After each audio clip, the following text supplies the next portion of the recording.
On this podcast, I am all about balance. And I feel like the last couple of episodes I released were a bit serious. So today, I actually want to keep things light and fun and discuss some of my unpopular opinions. Okay. So take a seat, grab your blankets, grab your popcorn, or whatever other snacks you enjoy, and let's get into this episode. And hopefully, y'all don't cancel me. But again, this is a part of the agenda, right? So I have to keep things going. So let's dive into it.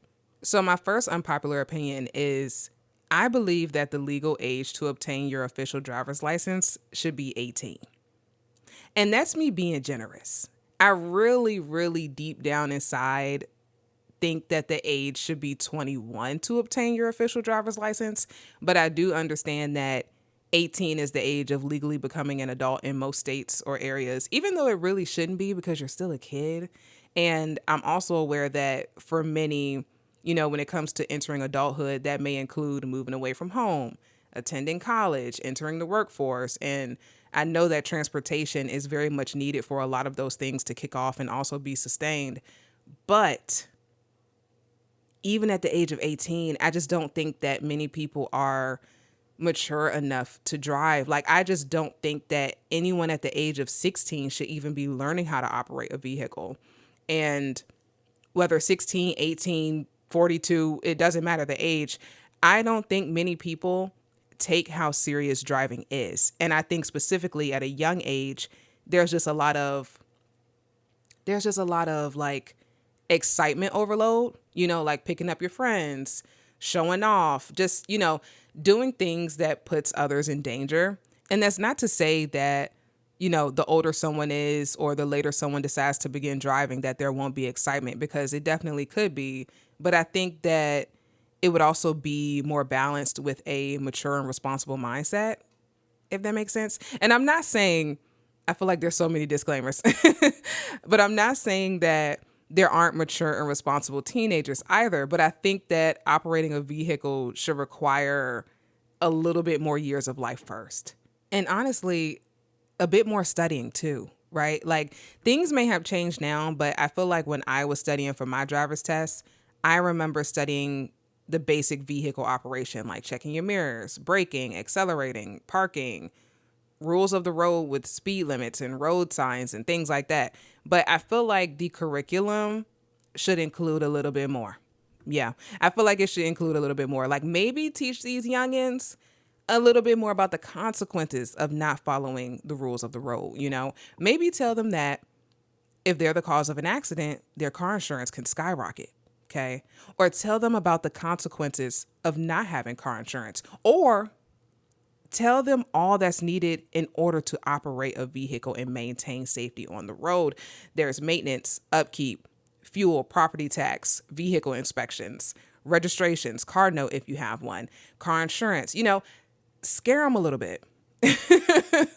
No, I'm just kidding. But I also remember learning about how important it is to not drink and drive and to not text and drive. But I do think they should drill in the importance of not doing these things by backing it up with some real time stories, and just how those actions have negatively impacted others as well. And also, with us living in such a digital world now, it's such a digital world. It's just crazy. Everyone is chronically online. And I just think that, let's not go live while we're driving. Let's not try to look at the comments of what people are saying on our videos or our stories or whatever the case is while we're driving. Like, let's not see if that guy or that girl that we like so much is in our Instagram story views while we're driving. I think, relax. I sound like a Karen, but I just get a little anxiety sometimes knowing that as I'm getting older, more younger people are hopping on the road, and that kind of gives me a little bit of anxiety. So I don't know. Anyways, next. I think that more establishments should be quiet. But let me elaborate.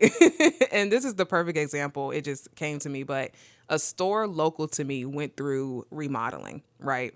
And a part of that remodeling is that they now play music.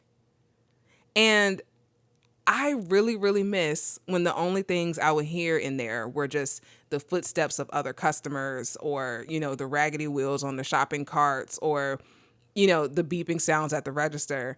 And I think it's interesting that though many establishments are taking a more, I guess you can say, modern turn, even though it's still stripping places of its color, but I guess it's creating this elevated yet bland look. It's still a lot of overstimulation happening within these establishments. And not only did this store implement music into their rebranding, but they also have these hot ass, bright ass lights. Okay. And they make me want to leave the store sooner. And I don't know if they thought that what they're doing is attracting people. If anything, it's repelling them. Well, at least me. I won't speak for everyone, but it's making me not want to go in there and spend my money anymore. And I think the same goes for restaurants, right? Like, why am I yelling at the person sitting across from me?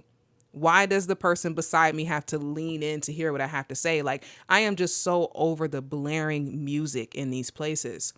And I can't really put a finger on it, but I feel like it's a marketing tactic.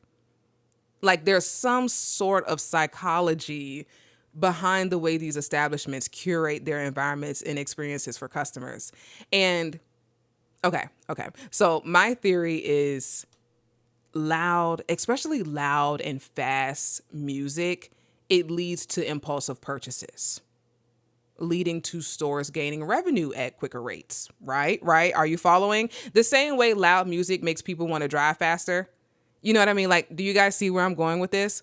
And I just feel like don't let it be a store that has a small window for returns or certain items are non-refundable, because then they really got your money. They really got your money. I really think it's all psychological. It's all psychological. But anyways, back to the music thing. I don't feel like music needs to be on all the time. And people look at me crazy when I don't play music while I'm driving. I am absolutely okay driving or riding in silence sometimes. I'm okay with showering or cleaning with no music playing. I am okay going to sleep with no music playing. And I remember seeing this TikTok from a creator who I believe their name is Alex French. Wait, I have to get it pulled up. Let me pull it up really quickly. I think I have it. I actually reposted it. Okay, here it is. Yes. She said, "It's time to confess. I don't listen to music really." I don't know why this has me laughing. She said maybe once a week, if that. I only had 2,000 minutes listened on my Spotify Wrap last year.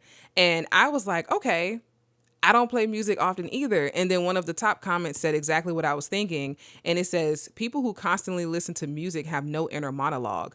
But then people replied back to that comment stating how, some people have too much inner monologue and excessive thoughts. So music helps them focus on something else. And that makes total sense as well. But I kind of see both sides, where some people use music as a distraction for good reasons, such as lessening those negative thoughts, and some people use music for not so good reasons, like not facing certain feelings or emotions that actually need to be processed. But I don't know. I've never been heavily interested in music. And I like music, yes. I feel like this is so different for me to say, especially within my generation. I feel like in my generation, everyone loves music, loves artists, loves concerts, and just all of that. And like I said, I like music. But I don't know. I love a good podcast. I love a good video to watch. I feel like with music, I have to be in the mood for music. Like I said, I just feel like I find that many people I know and just people in my generation are always in the mood for music, but that's just not me. I listen to albums years later.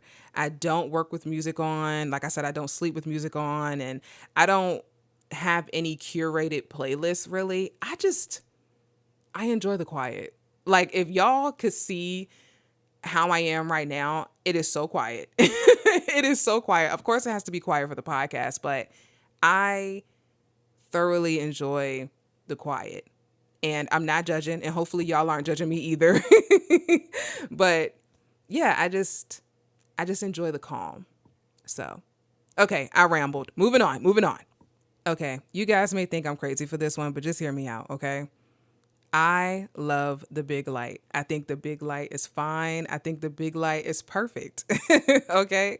So for those who may not be familiar, the big light refers to overhead lighting, right? Like lights that are already installed in the ceiling. And some people find it to be less cozy and just creating this cold and sterile environment, sort of like a doctor's office or a classroom. And because of that, many people will route towards more cozy, warm lighting. And if that means using multiple smaller lights, they'll do that. And I understand. I really understand. I understand that different lighting is for different purposes. So, for example, you may want to read a book in bed at night with a warm lamp on, not the big light, right? Like you're looking to create a calming atmosphere. I get that. But even with that example, I'm okay with the big light on. Like, I'm okay with the big light on. And the only time the big light is really an issue for me is when I'm first waking up, going to the bathroom, 5 a.m., then boom, big light. That's an issue. And it's also a headache. But the big light allows me to see everything I need to see. I love the big light. But above everything, I will always prefer natural lighting. I will always prefer opening the blinds. Like, if y'all could see how I am right now. Like I said, it's so quiet in here. I have all the lights off and I just have the blinds open. Like, that's my calm. But I do like the big light. I really don't have a problem with it. And it's so crazy because I see so much conversation about it online with people hating the big light. I love it. I love the big light. All right, next.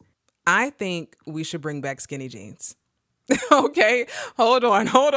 Because I feel like some of y'all heard that and probably was like, hell no. Like, but let's talk about it. All right. Because I really do think that we should bring back skinny jeans. And I remember when skinny jeans fell out of style around 2020, 2021, and people began to transition to this looser denim, more like wide leg or straight leg jeans. And I followed suit with this transition, right? And I like a looser denim to an extent, but it really depends on the make and the style. However, skinny jeans have never done me wrong, other than when my thighs are chafing together and the denim becomes thinner and ripped from the friction of my legs, whatever. But other than that, I love them, right? Like, I love them. And as a bigger gal, skinny jeans are more flattering on me than the baggy and wide leg look. I feel like the baggy and wide leg look gives this illusion that I'm bigger than what I am. And I don't like that. And again, it depends on the make and the style. And also I know that not all jeans are like this, but some of the baggy denim, the bottoms of the jeans would be scraping the ground. And that's just a no. It's just a no. Going to the bathroom and jeans are scraping the floor. Absolutely not. Yuck. Absolutely not. And I wear my denim 2 times before I wash them. But the minute they touch the bathroom floor, they're getting washed immediately. I can't. And see, with skinny jeans, you don't have to deal with that. Okay, just hear me out. Because I really do think we need to bring them back. And it's just so funny too, because I was actually thinking about tossing out all my denim at one point because I feel like denim can just be very uncomfortable. And I just thought about sticking to flare leggings and linen pants. I love a good comfortable linen pant and just soft, comfortable material. And also too, the older I get, the harder it is for me to compromise on comfort. Like, it really, really is. Like, I was just looking at, okay, I'm going off topic, but I was just looking at concerts for the year. And I was like, listen, if the venue is all general admission, no seats, floor standing, I'm not doing it. Your girl needs to sit down when she needs to sit down. And I am just absolutely not having that. I'm just not. Anyways, back to the conversation about the jeans. So yeah, jeans are universal.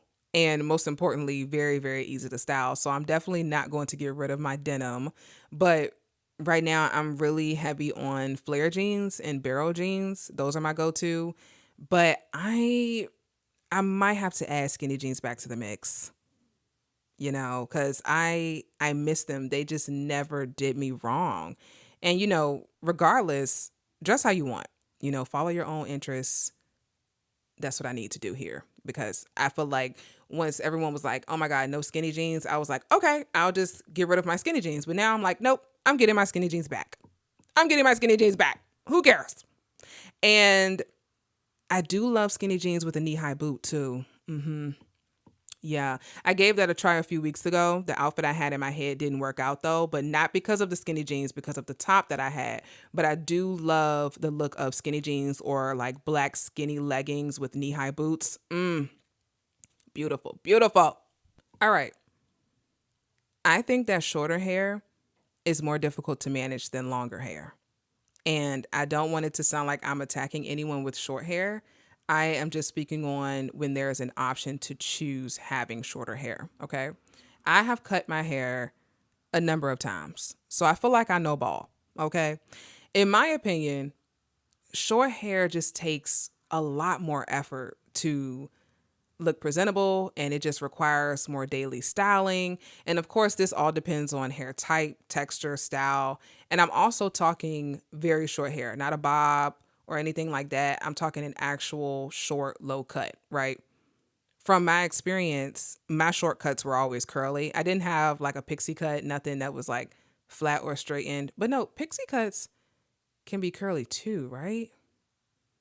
But even pixie cuts still require work, right? Like, anyways, in my experience with short hair, I feel like there was just less room for bad hair days. Like, it always had to be styled. And with long hair, I feel like you just have a few options to fall back on, whether it's a ponytail, a bun, two quick braids, whatever. Like, these styles can still look intentional and presentable. You know, you can throw a headband on or some cute colored clips and lay your edges if you want to, and it works, you know?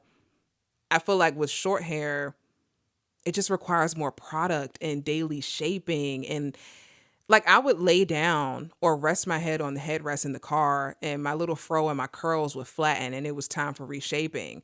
And it was just, it was a lot of work. It was a lot of work, and I was using water and a twisting cream or a curling cream to achieve the style that I wanted just about every day, and that was not good or healthy for my hair. And that leads to my next unpopular opinion. I think everything should be done in moderation. Now, y'all are probably hearing this and y'all are like, well, this is a very popular opinion. Many people believe that everything should be done in moderation. But when I hear this, it's more so related to eating habits, spending habits, digital consumption. But I want to bring the focus to maintenance and upkeep. Okay. And this came to my mind. This is crazy. This came to my mind because I remember talking to this guy and I was asking him what some of his pet peeves were. And he told me that one of them is when women don't have their nails done. And I was just like, okay. And it's one thing if he meant, you know, keeping them nice, cut and clean. You know, I totally understand because yes, that's basic maintenance. But I really think he meant polished, designed, and appealing to the male eye, right? And I remember just sort of raising my eyebrow at this because I don't think it's healthy to have constant exposure to polish and the harsh lights and the powders and the other chemicals. I think breaks in between are very, very important. And I remember seeing conversation online about not needing breaks in between nail sets or even when you get your hair done in certain styles and things like that, because nails and hair aren't an organ. And I think, you know, people were just being silly with it. But I do think that those things still need to breathe, you know, like they were like, oh, well, nails don't need to breathe. They're not an organ. They're not a lung and anything like that. But I really think that with any part of the body, there should just be breaks for certain things, you know. And I had mentioned how applying water and curling cream to my hair each day wasn't the best idea because eventually it led to a lot of product buildup in my scalp, and that was just not fun. And even when it comes to like straightening your hair, like when we put heat to our hair frequently, that's not a good idea. Like you'll eventually fry your hair off, you know, things like that. And even when it comes to your skin, right? Like your largest organ, okay? I don't think that applying 1,000 ointments, serums, creams, scents, and scrubs every day is great. I think that overdoing it can interfere with the body's natural balance and eventually cause sensitivity or irritation. And it also eliminates good bacteria and it strips your body from natural oils as well. You know, I think it's important to let your skin breathe, let your body breathe, rotate products, swap products out. I think that's very, very important. And I just really hope that y'all are picking up what I'm putting down here. You know, I have been calling this month free February because I am just letting myself be free of these things. January was a very busy on the scene, out and about sort of month. And as a part of my recharge, because I really, really believe in recharging, I am relaxing in my natural state. Like my hair is not done. Well, it's getting old. Like my style is a little old. My wrap is a little stale. Okay. My nails are not done. Legs aren't shaved. And I don't care. I don't care because I need a minute.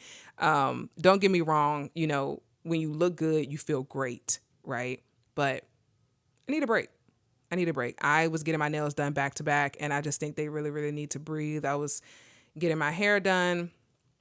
I was mainly getting wraps, getting my hair straightened and things like that. But I'm just going to take a break from the heat, maybe do twist out, something like that for myself. But I need a break. And also, too, quick rant. Last month, when I went to get all these things done, like hair, nails, the waxes, all of that stuff, I was just thinking to myself, wow, I am grateful I can do these things for myself, but it is a little exhausting. It's like maintenance. I don't get how people say hair and nails and things like that is self-care because it's not. Like that is not, it's maintenance. You know what I mean? Self-care is a massage, it's a foot rub. It's like, those things. But getting your hair done, sitting in someone's chair for hours to get your hair done, get your nails done, that is maintenance. And when you think about it, since a little girl, you're like sitting in between your mom's legs, getting your hair done. It's like, yeah.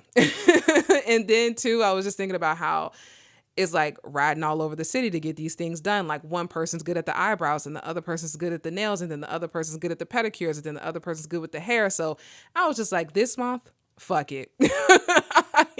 I am relaxing. Okay. I'll pick that stuff back up in March, but right now I just need to chill. I just need to chill.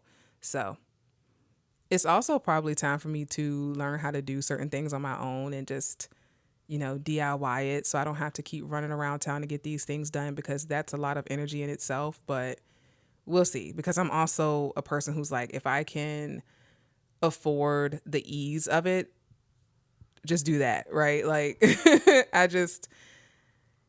we'll see. We'll see. All right. Thank you guys so much for listening. I really appreciate it always. Thank you guys so much for tuning in and hanging out. Make sure you guys follow, listen, and subscribe to the podcast on Spotify, Apple Podcasts, and YouTube. And also be sure to follow the podcast Instagram at Thread of Thoughts Pod. And we will talk soon.